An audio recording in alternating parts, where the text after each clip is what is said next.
Abraham. A day came when God reached out to Abraham and informed him of his intention to destroy the city of Sodom and Gomorrah. However, he didn't do anything just yet because he felt taking that action would be wrong if he didn't inform Abraham first. For that was the man he had come to accept as a friend. But Lot, who was Abraham's nephew, lived in Sodom then. So Abraham had a strong desire to talk God out of destroying the city for the sake of his nephew and his family. The Lord said, "Shall I keep secret from Abraham, my friend and servant, what I am going to do, since Abraham is destined to become a great and mighty nation, and all the nations of the earth will be blessed through him? For I have known, chosen, acknowledged him as my own, and that he may teach and command his children and the sons of his household after him to keep the way of the Lord, by doing what is righteous and just, so that the Lord may bring upon Abraham what he has promised him." And the Lord said, "The outcry of the sin of Sodom and Gomorrah is indeed great, and their sin is exceedingly grave. I will go down now, and see whether they have acted as vilely and wickedly as the outcry which has come to me indicates.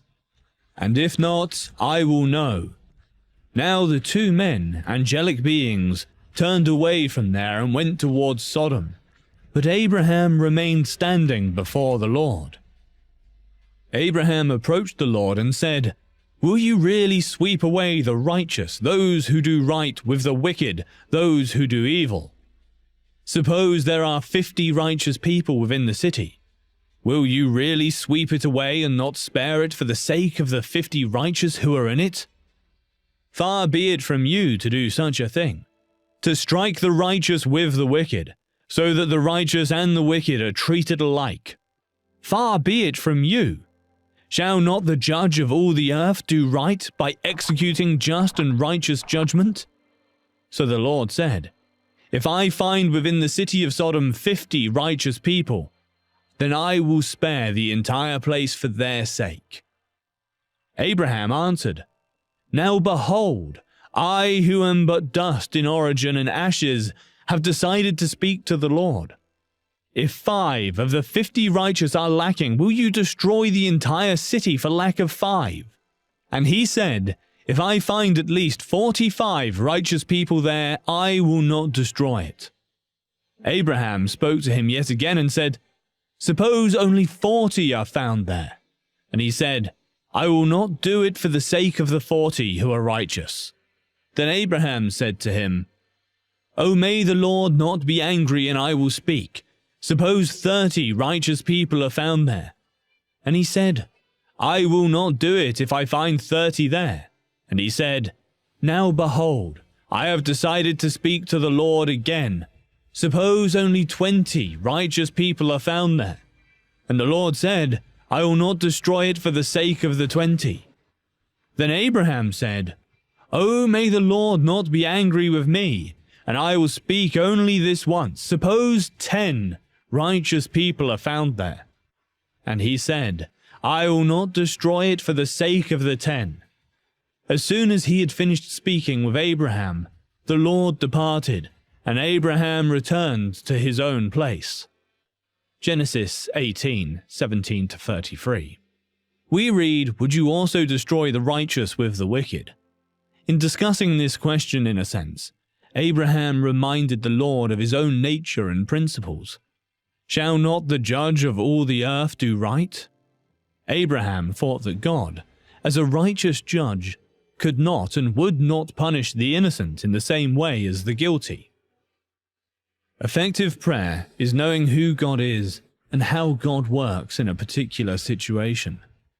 Effective prayer doesn't see itself as a passive spectator in what God does, but effective prayer acts as if it must actually remind God in prayer.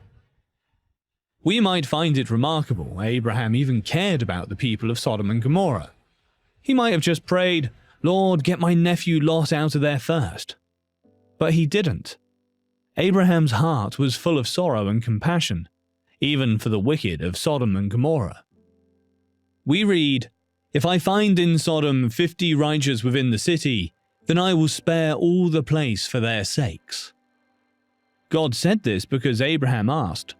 When Abraham drew near to the Lord and prayed according to God's revealed nature and will, God agreed. The Lord said that he would spare the city if there were 50 righteous there. In his first exchange with God, Abraham established a principle that God would not destroy the righteous with the wicked. With that principle established, it was then just a matter of numbers. How many righteous people would God spare the city for?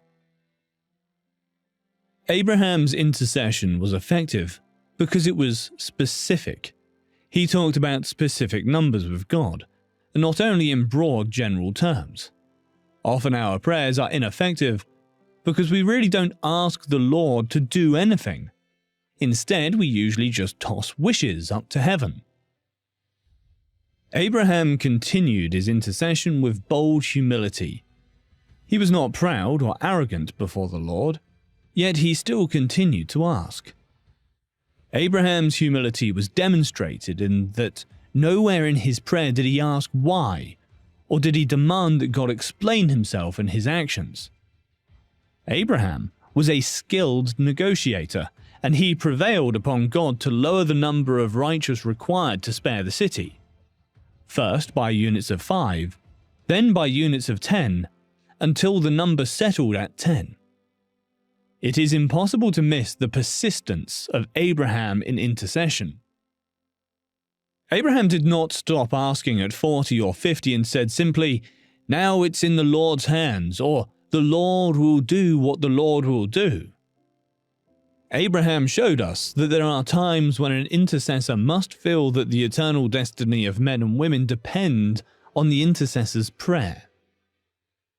We wonder if Abraham should not have continued the negotiations, because there were only 4 righteous in the city.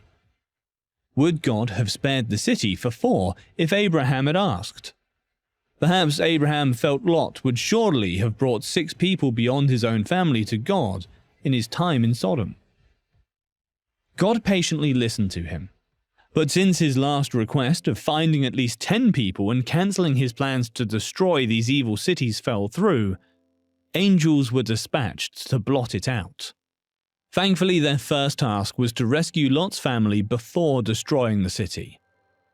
Judging by this solution from God, it is obvious that Abraham's negotiations with God came from a place of deep companionship and assurance.